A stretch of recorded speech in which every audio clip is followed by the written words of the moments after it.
반갑습니다. 송주준입니다. 총선이 벌써 1년 앞으로 다가왔습니다.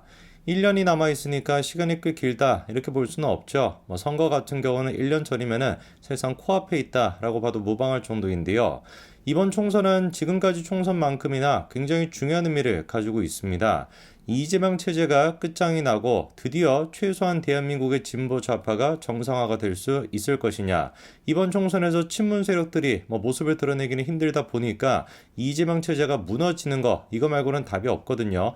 반드시 이제 그거를 위해서라도 총선에서 우리가 승리를 해야 되는 것이고, 그리고 또 동시에 윤석열 정부가 안정적으로 4년을 보내는데 기반을 만들 수 있다 보니까 당연히 이번 총선에서 우리가 과반을 차지해야 되겠죠. 가장 결정적인 문제, 이번 총선에서 우리가 패배할 수도 있다라고 하는 결정적인 문제, 이거는 제가 보기에 하루 이틀의 문제가 아닙니다. 고질적인, 정말 고질적인 대한민국 보수 우파의 문제인데요. 한마디로 얘기해서 아무나 갖다가 임기응변식으로 써먹었던 거, 청년이 필요하다 그러면은 뭔가 청년과 관련돼서 대충 그냥 훑어보고 경력이 좀 청년과 관련된 게 있네 그럼 데려와가지고 써버리고, 이런 식으로 잡탕을 만들어버린 게 제가 보기에 지금까지 총선에서 보수파의 항상 위기의 원인이었고, 지금 총선 또한 마찬가지로 위기의 원인입니다. 지금 윤석열 정부의 지지율이 어떻습니까? 40%대를 유지를 못하고 있어요. 30%대가 유지가 되고 있습니다. 만약에 우리가 총선을 치르기 전에 이 지지율이 유지가 된다? 심각한 문제죠. 왜 그럼 도대체 지금 윤석열 정부의 지지율이 40%대가 유지가 안 되겠습니까?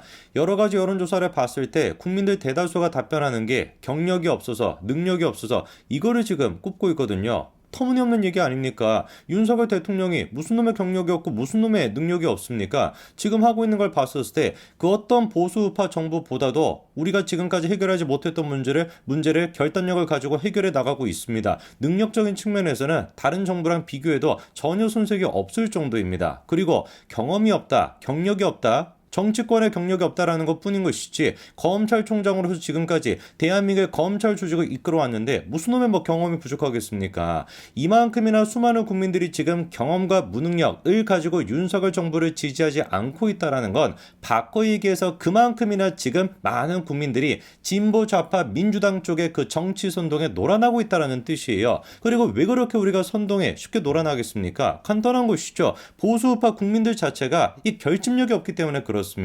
끊임없이 같은 지금 이념에 있음에도 불구하고 하나 조금 마음에 안 들면은 누구보다도 앞서 나가가지고 비판하고 지 잘난 맛에 취해가지고, 그게 지금 보수우파 국민들만 그런 게 아니잖아요. 그 안에 있는 정치권에 있는 인간도 다 지금 똑같지 않습니까? 어떻게 해서든 지 한몫 챙기려고, 어떻게 해서든 지 어떤 정체성을 조금이라도 높여보겠다, 정치적인 입지를 조금이라도 높여보겠다, 그 생각만을 가지고 조금이라도 뭔가 다른 게 있으면은 누구보다도 앞장서가지고 비판하고 앉아있는 거, 그게 지금 보수우파 정치인들의 모습이기도 합니다. 그것이 가장 가시적으로 나타났던 게 이준석인 것 뿐인 것이고, 이준석뿐만 아니라 지금 국민의힘 내부적으로 얼마나 많은 암적 존재들이 도사리고 있겠습니까? 천하용이 그 인간들도 드러나 있는 문제인 것이지, 그 인간들을 제외하고도 얼마나 많은지 모릅니다. 그 대표 주자가, 이 지금 역사가 가시적으로 나타나기 시작했던 그 스타트를 끊었던 게 누구냐? 오늘의 주인공 조성은이에요.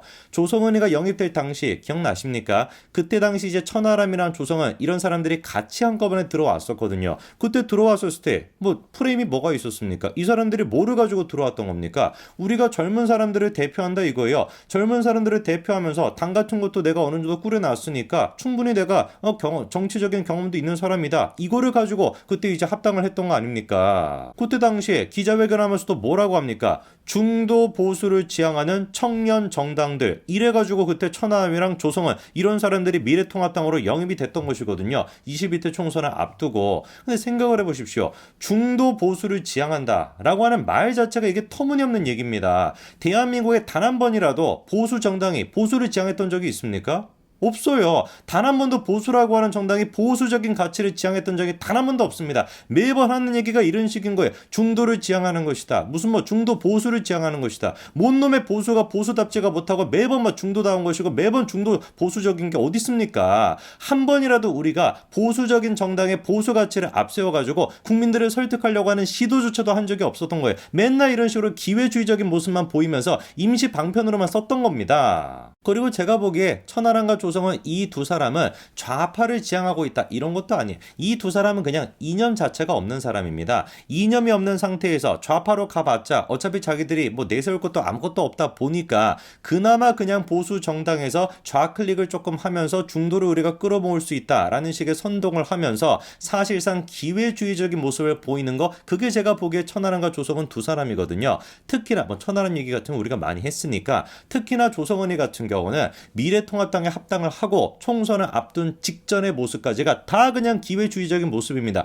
딱 그냥 다른 말로 해서 박지원다운 모습이었어요. 조성은이가 그때 당시 합당을 할 때 내세울 수 있었던 게 뭐였냐? 자기가 청년들을 대표하고 있는 정당의 대표라는 거잖아요. 그게 이제 브랜드 뉴 파티라고 하는 정당 아니었습니까? 뭐 듣도 보도 못한 그런 정당인데 뭐 들어보신 분들 계십니까? 야, 나는 조성은이가 나오기 전부터 브랜드 파티가 청년들을 위해서 이런 일을 하고 있다라는 걸 알고 있었어 라고 하시는 분들이 계시면 댓글 좀 남겨주십시오. 제가 뭐 연락해서 인터뷰라도 하겠습니다. 어느 누구도 몰랐습니다. 조성은이가 내가 브랜드 파티의 대표다 라고 직접 얘기하기 전까지는 알 수가 없었지. 지금 보니까 만들어지는 과정부터 사기가 지금 있었다. 그냥만 사기 수준이 아니라 이미 사망한 사람의 이름까지 끌고 와가지고 활용을 했다. 이런 지금 의혹이 있거든요. 그 명단을 보니까 대표적으로 지금 문제가 되고 있는 게 월남전, 참전 유공자들의 명단이 거기 들어가 있다라는 겁니다. 이분들은 무슨 뭐 동의한 적도 없는데 어떻게 내 이름이 거기 들어가 있나 알고 봤더니만 김종구 몽골 대사가 그 명단을 빼돌려가지고 월남전 유공자들의 명단을 빼돌려가지고 거기에 지금 집어넣었다. 이런 식의 의혹이 있는 상태이고요.